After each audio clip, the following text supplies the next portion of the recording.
Stylist. So we're joined by Amy Russell, who's also known as Little Amy, and she is the creative brand director at the Hair Movement Salon in Sidcup, Kent. And she's going to be sharing her simple and effective social media tips that you can implement straight away while working on the busy salon floor. So thank you so much for joining us today, Amy. Thank you for having me. Oh, it's our absolute pleasure. And I was saying to you before we went live, it looks like you've got a sunny day behind you, but it's not really. It's not. Yeah, it's just the lighting. We think it's just the lighting. So yeah, don't worry. She's in the same sort of miserable weather that we've all got at the moment in the UK today. Well, thank you so much, as I say, Amy, for joining us. And obviously, you're a bit of a kind of a social media guru. And I know you did a session with the team, didn't you, at the Hair Movement Salon in Sidcup to help. Yes, we did. Especially post-lockdown, to kind of kickstart and get the team going again. Do you have any tips that you shared with your team during that session that you'd be happy to share with us? Yeah, of course. So we did. So it was a whole 2 days we did before coming back. And it was the setup prior to it was, we spent a lot of time. So we're quite lucky here. We've got a really strong marketing team up in Wales at the head office. And we spent some time just sitting and going through like all of our content that we were producing before lockdown and addressing it and assessing, okay, well, what's wrong with this? Like, what do we need to improve in terms of like the pictures and the lighting? And we spent a lot of time kind of just trying to break down and work out what it was that was hindering the tribe from taking the pictures to post on social media. So within those 2 days, we spent a lot of time working on how to build their confidence, and that's what a lot of it was. And like we found, and I think what a lot of people find, is timing is always the argument. Every hairdresser will say, I just don't have the time. So we spent 2 days trying to give them the tools to build their confidence, to just go over and take a picture and get that shot almost instantly, and then just walk away and job done. That's fantastic, Amy. And like you say, timing is a key issue, isn't it? I mean, how do you do it at the Hair Movement Salon? Do you delegate different tasks to different team members so that everyone can do a little bit of social? How do you do it? Definitely. So a lot of it was about making sure that everyone was on the same page and that everyone spoke the same language. So even down to like our salon coordinators, so that if it comes to a point when we really, really don't have time and we're like 20 minutes behind, we've just done a huge transformation, that we can actually say, can you go over, take the picture here at this angle? And that was what a lot of it was, trying to simplify it, so that there were, I think there's about kind of 7 or 8 different shots, and those are your angles. So, and it was breaking down.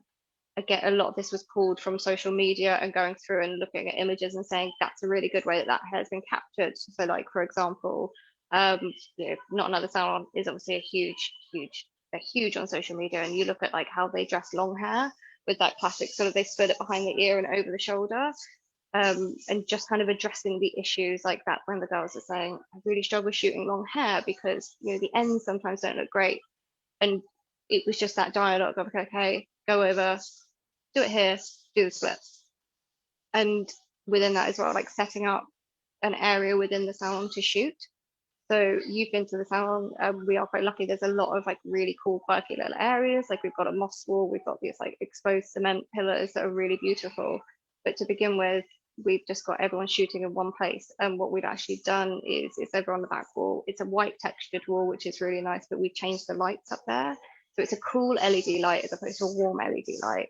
Because again, a lot of hairdressers will always find, you'll take a picture, you've done a beautiful blonde and you're like, yellow, looks gross. So changing it over to cool lighting and just things like that would just, again, eliminating the time required to pull out a ring light, so that you don't have to set up any lighting. It's there, it's done, go with it. Yeah, definitely. And like you say, I mean, at the Hair Movement Salon, which I know very well, I very luckily, Lauren did my hair lovely for me yesterday. Little plug for Lauren there. But you are lucky in that you've got the space in the salon. But do you think even if a salon has like a tiny little nook or a corner where you could place a ring light and just keep it there, would you recommend that as a good time-saving tip? Absolutely, yeah. If you can find a way that you can actually keep it within the salon, so that you don't have to come over and set it up and move it around, for us, it's been absolutely game-changing, because it changes, it takes so much time off of it.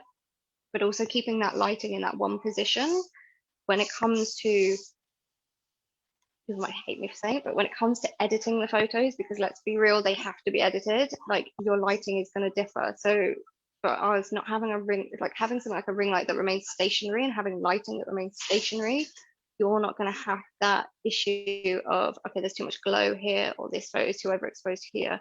Everything's going to be quite constant, so that again, like we're incredibly lucky. We've got a team of people that are amazing and know what they're doing on Photoshop and can tweak an image. And when I say tweak an image, I mean correct your lighting and crop it, and can do that really, really easily and really kind of visually see it. But not every hairdresser has that and has that eye. So having a stationary lighting set up, it just means it's consistency, and it means you can shoot it. You know exactly what you've got to tweak, and you're good. You're golden. That's really good. That's really good, Amy. Do you have any other tips for anyone who might be struggling with time? Do you kind of iron out a few minutes at the end of every appointment to just get your client to the back, or how do you do that with the time constraints?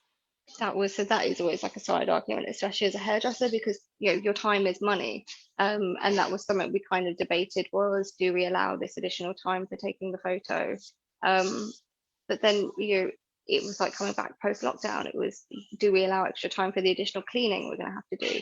And realistically, like as hairdressers, it's amazing what we can find time for, but for us it's breaking down, taking that picture. So not being afraid to say to the guest, let's take a picture, and get them excited about it from the onset. Get them excited about it, and they'll hop skip over to that wall. You'll be fine.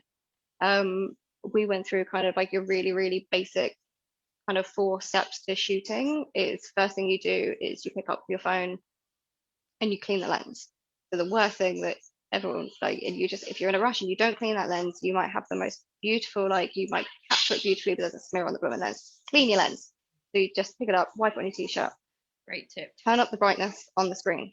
This is the second thing to do. Again, it's if you can't clearly see what you're shooting, how you might then go back and look at it later and it's like, dang it, I didn't see that. But make sure the brightness is up on the screen, and then take your first photo. Now, the thing we really, really discovered here, when this was like really kind of almost like smacking the phone out of the tribe's hands, because it's such a habit to just keep shooting. And what happens there is, without checking that photo, you're just blindly shooting. So we could then end up as the people that then have to sift through all these photos to post them. It adds a huge amount of time for us to then sift through to find something to post, but you might still not even get the shot. That one piece of hair is still out of place. So check the photo, take one photo and check it. And in that second, you will instantly see exactly what you need to do and exactly what you need to maneuver. And then you can just tweak it and there's your shot. And I think that was a huge kind of like light bulb moment for a lot of the tribe. That's amazing, Amy. And do you find that if you follow those steps, you can speed up the amount of time it takes to take a picture at the end of a client's appointment? 100%. It's been amazing. The turnaround in how quickly we're taking the pictures and how good the pictures are, it's been absolutely night and day. It's been like, I'm so proud of them. It's they've absolutely just like ran with it and just ran at it. And that was the other thing we sort of said in the beginning, was just keep doing it, just keep taking the photos, and just keep come back and just be like, and the girls are great. They'll be like, look, I took this, but I'm not sure about this. Where am I going wrong here? And we'll iron out the creases. But the more you do it, the more you'll get that confidence, the more it will just happen naturally. And you don't post live, do you? You kind of gather all of the content, so you don't factor that time into the appointment in terms of having to post it up as well. No, because I think, like, in reality, when it comes to using Instagram as a business tool, you have to actually kind of understand your insights and understand your audience. So Instagram makes it so easy for you to be able to go and see your target audience, like predominantly are they men, women, what age they are, and also a lovely little chart that tells you when they're most active, which is something that's constantly changing. It used to be predominantly sort of 8, 9 in the morning and 9 in the evening, kind of like commuter hours, but we don't have commuter hours anymore. So that's something you have to constantly keep on top of. And it's a huge reason why I would never post live, because 2 o'clock in the afternoon, how much of my audience is going to be live and online? So it's just having and also you can't predict your days in the salon. You might end up with a day of just all gents haircuts. and you're like, I don't want my grid to just be like, it's that sort of, yeah. So it's all strategy. 100%, Amy.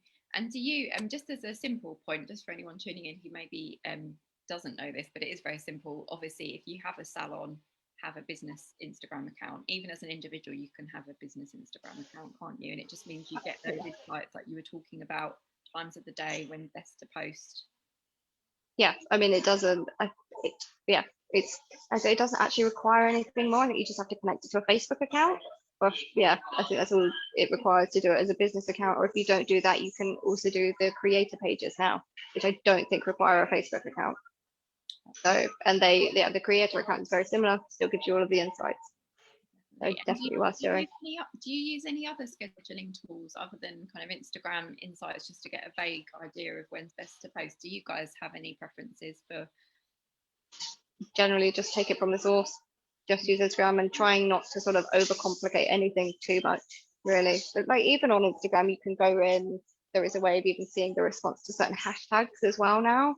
Like there is so much. It's like almost overwhelming, and it can take a lot of time to get your head around. But I think if you just, again, and this is what we've kind of really tried to hone in on, was just keep it simple to begin with, and don't overwhelm yourself, because it's that fear of, oh my god, I can't keep up with this, and you've got people saying, well, you need to spend an hour on Instagram a day to like make it work, and it's like baby steps. It's baby steps. Yeah, no, that is a very great point actually, Amy, especially with the hashtags as well, because depending on what you want to get out of it, if you want to attract new clients, using a hashtag that's relevant to your local area, or tagging your location, all those things will help to get your target client. Whereas if you spend the time to do the post properly, you'll get that rather than rushing it at the end of an appointment. Absolutely, yeah. And hashtags and tagging your brands as well. Like that's a huge thing. Tag your color brands, tag your product brands. Like I just journal. I do. Sorry, guys. Yeah, no, and you're more likely to get reposted as well, aren't you? If you use one of the exactly hashtags that we use to reshare from. Exactly. HJ Loves or HJ Colour Reel. So yeah, do little plug there. But yeah, do tag up in those posts. There you go. And we spoke a little bit briefly before, Amy, about backdrops, but that's often something that can be a bit of a minefield for people, and they can get a bit overly obsessed with what the backdrop's going to look like and what works and what doesn't work. Do you have any simple, easy tips for someone who's maybe just they've got all these kind of things that are stopping them from posting? They're saying, I don't have a clear wall where it's going to look good, or it is a bit of a hard one, because you can sometimes find like the post behind the chair can look a little bit messy, and you have to almost remember that like the actual layout of your Instagram page is a grid. So don't forget, it is a grid. So if you're going to chop and change your backdrop, just bear that in mind and try and almost make that consistent within your posts, so that you don't end up visually, if you're a guest coming to look at this Instagram and you just kind of see all of these different backgrounds, it's just not that aesthetically pleasing. So I think if you're concerned about your backdrop, just bear that in mind. Like as much as it might look great in that one post, how is that going to tie into the rest of your grid and be aesthetically pleasing to the consumer that's just going to kind of like hone in and see that? And if you just, like personally, I'm too lazy for that. If I see chaos, I'm out. Yeah, another great tip from you there, Amy, because I guess your Instagram page is like the shop window, isn't it? Absolutely. Yeah. You actually look at your grid page. I mean, if you were like looking at an interior stylist or something like that, you might just look at their individual posts. But if you're looking for a hair salon, you would be more likely to look at the whole picture. Absolutely. Yeah. I think up your grid a little bit in that sense. Try and sort of, like a lot of people say, try not to just have hair as well. Have a little bit of kind of behind the scenes, a little bit of kind of your product use, have a bit of personality in there as well, because like you say, it is your shop window now. Like you're kind of rapidly seeing the demise of a high street. This is your shop window. Very great point there, Amy. And video, I mean, you said there about mixing it up with behind the scenes and video content. It has really exploded, hasn't it, with the likes of TikTok, and then Instagram Reels has come in, which is a similar vein. What's your thoughts on the explosion of video content and its relevance specifically for hairdressers, good or bad?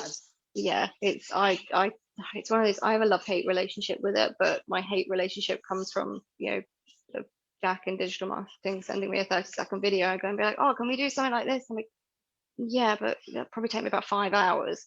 Um, they're fantastic, and they are a fantastic tool because I think they go a lot further. Like Instagram Reels, they obviously push them a lot more because it's still relatively new to Instagram.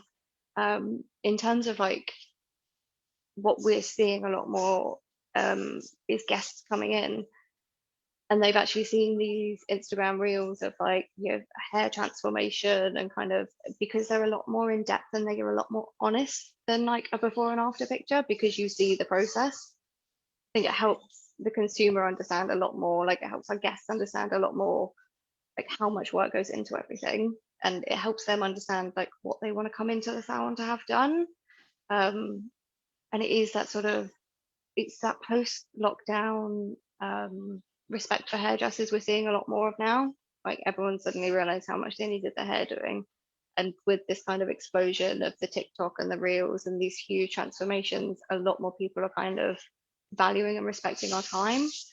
So in that respect, I think they're fantastic. I think it's really quite valuable to show your guests actually just how much goes into everything that you do. Especially in a time where like, the ongoing, I think you were posting about it again the other day, the ongoing debate about putting your prices up. So in that respect, hugely valuable tool. And it also just shows them what you're good at and what you can do. Yeah, definitely, Amy. I mean, I guess there is the other side of that coin, isn't there, in the sense that consumers can get the wrong idea about what can be achieved in a short time with a sped up TikTok video that, skips out different processes. Yeah, that's yes, this black box dye to white hair in 30 seconds. But then that's, I think, our responsibility as the people putting it out there to break that down and be honest about that service and say, this is how long this took, and be transparent about your pricing. There's no, we shouldn't be ashamed to admit, actually, this is what I charge for this. And it just kind of, letting your guests know what you do, why you do it. Definitely. And like you were saying as well, just bearing in mind with video content, it does take longer. So if you're It does, yeah. on time. Yeah. But then your stories are really good as well at kind of just dribbling that through. If you're sort of, if you can't quite commit to the time to edit together these videos, you can do those little brief snippets and just post them along on your stories. It's just a good little way again to kind of feed stuff through, but just never do a story live. It's the only thing I would say, is it has so much potential to go wrong. So if you're doing like a big transformation and you decide, I'm going to do this as a story, kind of do my before, then a little bit in between, and kind of, oh, here's my color, like really, like it's really good engaging content, but always film it and then post it afterwards, or post it the next day and dribble it through, just because it might go wrong. Yeah, well, that and these Usually, like in reality, if that yeah. color doesn't turn out how you think it's going to turn out, you've got a story that doesn't end. Yeah. And you will get questioned. Yes, this is true. That's a great tip as well, Amy. So yeah, kind of think of that as content to save and bank. Absolutely. Yeah, bank everything. Yeah, no, definitely. What do you think is key for using social media while working on the salon floor? And obviously you're in a busy salon. What do you think are the key kind of points the reasons why you need to do social media and what you should be doing at bare minimum, I guess? At bare minimum, yeah, exactly. It is, well, like you sort of say, it is obviously it's a business tool. Um, I mean, predominantly you sort of use it to try and get more guests.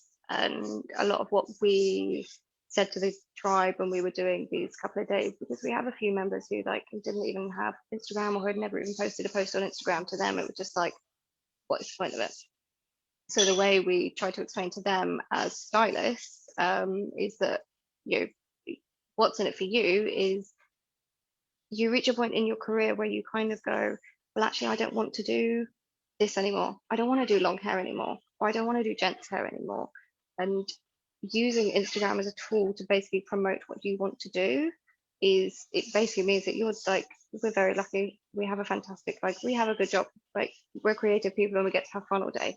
But you can use Instagram to basically say, this is what I want to see more of in my chair, and you will attract more of that to your chair. So in that respect, it's like massively key. Definitely. And That makes sense. you're a great example of that, aren't you, Amy? Because you do really cool haircuts and colours and things like that. So how have you personally used Instagram to attract those kinds of clients? Literally by doing that. So I'm very cautious about what I post. In that, I'm not, I don't really like, there are certain things I don't want to do behind the chair. Let's put it that way. So I won't post them. I won't put it out there. There are certain things I absolutely love doing, and you'll get a lot more. But I think like the posts come across a lot more natural as well when you put that out there. So yeah, that's worked quite well for me in that respect. But I would just always say quality rather than quantity, because that obviously comes back to the ongoing, like, how often should you post? Um, don't just post content for the sake of posting content. Bear that in mind. What do you want to put out there? What do you want to attract to your chair? Definitely. And I guess we're getting back to this rhythm again now, aren't we, Amy, where, we've had lockdowns finish. We're getting back to, seeing clients more than one time now since lockdown, getting into the kind of the more regularity, which is lovely. But maybe there's also those opportunities to attract new clients at the moment where you have the odd gap. How can you use social media to sort of fill those gaps with some nice new clients or attract them into your salon? Again, I kind of, it is literally the law of attraction, in that what you put out into the universe is what will come back to you. And it's before you even start delving into doing your social media, think about what it is you want to draw back in, and just do it organically. I think there's the risk of kind of pushing too much and being like, you don't want to kind of over push yourself on social media. And I think what we find is so obviously your grid is fantastic as this is our work, this is what we do, this is the salon. Your story is a fantastic behind the scenes and build a personality for the salon, because I think that attracts people a lot more now as well. Obviously, yes, what you do is amazing, but a lot of the time, it's kind of 80% experience, 20% haircut. It's not, people come for the experience, so start kind of sharing more stuff like that on on your stories. The more you kind of do that, the more we're finding now as well, just organically. We haven't really pushed it, but a lot more of our guests are posting pictures in the chair, or they're like going home and taking selfies and they're tagging us, because they're just seeing a lot more activity, so they're just naturally doing it, and from that we then kind of share. And it is that very kind of like natural ego in most of us, that we like to see ourselves, and we like to see ourselves posted on the internet, so we're like, oh my god, they've just like shared my story, hey. Yeah, it makes you So kind of it's kind feel of, like special, doesn't it? yeah, you do. So it's kind of just that sort of thing, and it's just building up a place where people want to be. Definitely. And I think that's what it is, and that's sort of the importance of now, kind of, especially for us now, we're really trying to delve into the story a lot more and create that, and that's how we're sort of attracting the guests that you want into the salon. Yeah, that's a lovely way to look at it, Amy. And you've Yeah, mentioned a few times tribe, and that's how the hair movement refers to the team, yeah, isn't it? It's about being yeah, that tribe and bringing those guests in to be part of your tribe. that's it. Yeah, exactly. We want you to feel a part of it. It's more enjoyable for like you as a stylist behind the chair if you have people that want to be there, they're having a good time, you're enjoying yourself. Definitely. And if you've got your dream client, Amy, who's got the hair that you really want to put all over your Instagram grid, how do you encourage that client to want to be photographed so that you can get those amazing pictures that's going to really sell it to your audience? Are there I any just tips get kind of it, encouraging a client to, want to be part of it and want to be shot? it definitely, that was a huge part of the conversation we had during the training as well. It's just getting them excited. So we sit down, we consult with our guests, and you kind of go over everything.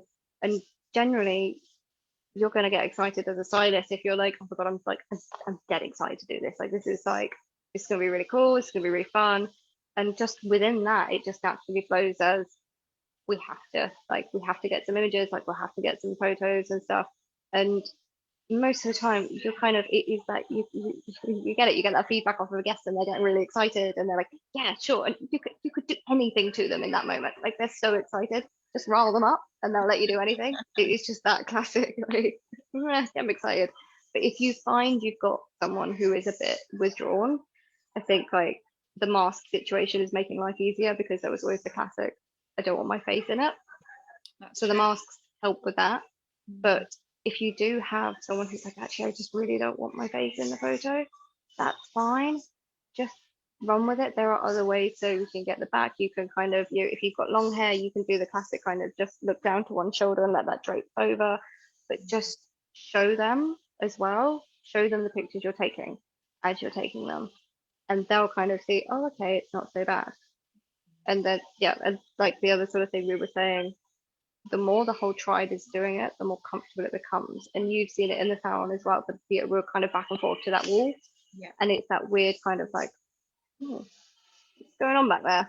Yeah. I want to go over there. And if you're the one client who doesn't get asked, you'd maybe feel you're like yeah, so it's just, yeah, it's just getting people excited and just making it a comfortable thing for them. And we always find showing the guests the pictures after is really something, like showing them the before and afters is always a really, really fun experience.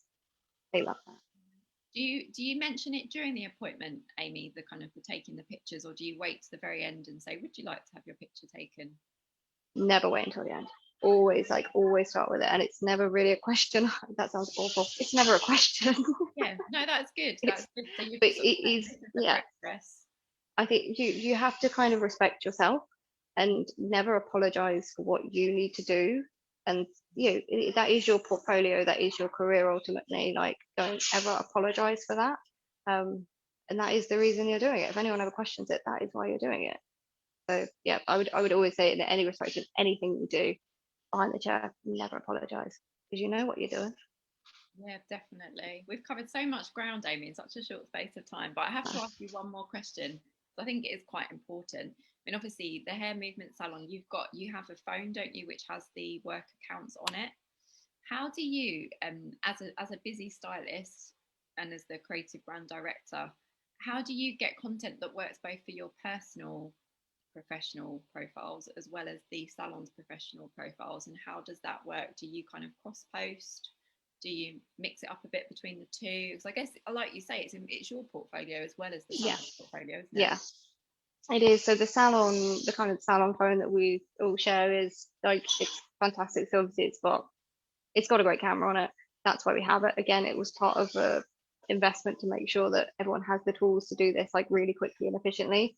So I still use, sorry? What phone do you use, just in case anyone tuning in? Do you know what it is? No, don't it's worry. like hold on, Benjamin.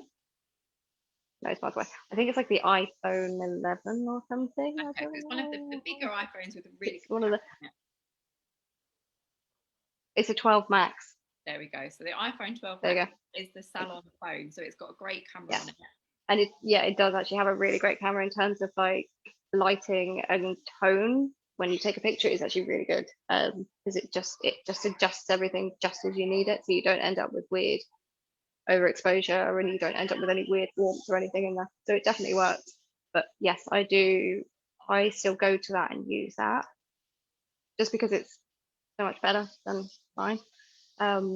And then just take off of there what I need. But we'll find, a lot of it is cross-postable. Like, so some of the stuff that I'll kind of turn into perhaps a reel or a little video can go onto a bit of a story. And it is, again, it kind of comes down to just shoot everything, capture everything, and then you've just got this bank. That's fantastic. And just before we come to an end, Amy, how much time do you dedicate to social media each week, just for people that are tuning in thinking, right, what time can I allocate to this? What would you say is the bare minimum that you should be doing roughly? That is a so arguably I'm very lucky in that we have a whole team of people that help and do it and do arguably a fair chunk of the legwork. But realistically, I dip in and out of Instagram in terms of kind of you just going through. It's that kind of, it's breaking down that time on Instagram and utilizing it. So are you talking about spending more time doing your engagement? Because that is, as a kind of, on my personal account, it's more of a kind of creating that engagement and networking and meeting people. For a brand, perhaps it's more about kind of selling yourself. And I would argue if you can just get 2 to 3 stories a day, 3 posts a week, moderate engagement, you can probably do 3 hours a week, I reckon, as a base, as a starting point. But it is I would always just start building it up in the background, have everything kind of ready and behind you, and then it'll just be so much more seamless rather than trying to try just rather than trying to throw yourself at it. And I think there was a lot of, you should be posting X amount, you should be spending X amount of time. If you're posting 3 posts a week at the moment, post 1 more a week. Yeah. Just add that little bit more each time, and don't let it overwhelm you. That was our biggest thing, was just don't let it overwhelm you. That is fantastic, Amy. And not posting live as well. Don't have that, put that pressure on yourself to think I need to put this post straight up and it's got to be perfect and it needs to have all the hashtags and everything tagged. No, I've tried that before, and then I'm like, spelling mistakes and half of the tags are wrong, and just stress. Yeah, so dedicate that time separately to your time with Absolutely. Yeah. The appointment. Brilliant. And you reckon 5 minutes at the end of an appointment is fine if you follow those tips, which is making you sure let's go through those tips again, because they were great tips. When you've got the phone, you've got the client, you've stood them in front of the and then you go, what do I do? So clean your lens. First thing you want to do is clean your camera lens, up the screen brightness so you can actually see what you're taking the picture of. Take the picture, check the picture, tweak the hair, take it again. And it is just that kind of getting into that momentum. It will be a lot more seamless. But yeah, and like I said, just a lot of time was spent just going through and assessing visually what we wanted to see and how we want to see the hair sit, and literally seeing other people's Instagram ideas. Yeah, and that's the way it's done, isn't it? That's a great thing. It is. Just have a look on Instagram. What do you like and what you could do on your own? And then just kind of recreate that and just keep it super, super simple. And that these are the few angles at which I'm going to shoot. This is how I'm going to shoot this length hair. This is how I'm going to shoot wavy hair. And it might kind of seem a little bit monotonous, but the more you get into it, and like what we're finding now, the more that confidence comes through, the quicker you're then able to go over there. That's when you'll start throwing the tweaks in there. And then that creative side will naturally start coming out, and then your pictures will everything will evolve. Definitely. And like you say as well, because you're not doing them live, if you've got loads of wavy balayage, you can space them all out enough so it doesn't look like it's back to back all the same. Yes. Yeah. That won't attract the client. Because that is how it feels sometimes. But if you want to do back-to-back balayages, then you post your back-to-back balayages. Yeah, exactly. That's what you want. Then great, I guess. But if it's not, mixing it up. Absolutely. Definitely. Well, that's fantastic, Amy. I think that's pretty much a wrap, unless you had anything else that you wanted to add that we haven't covered. No, I think I've chewed your ear off enough. No, it's been fantastic. We've really enjoyed this session, Amy. And for anyone who wants to have a look at the work that you put out onto social, and indeed the Hair Movement Salon social, what are the handles? So I am Little Amy Hair. And then we've got the Hair Movement is the Hair Movement Salon. Brilliant. So if you want to have a look at what the Hair Movement Salon and what Amy gets up to in terms of the way that they structure their social posts, do check those out at Little Amy Hair and at the Hair Movement. Definitely. And any questions, if anyone has any questions, just ping them over. Yeah, definitely. If you're not tuning in live, because you might well be working on the busy salon floor right now, if you do decide to tune in later on, then you can always reach out to Amy directly or on the salon account. I'm sure either one you'd be able to respond to. I'll be there. Amazing. Well, thank you so much, Amy. It's been fabulous having you with us today. Great. Thank you very much. Speak to you soon. Speak to you soon. Bye. Bye.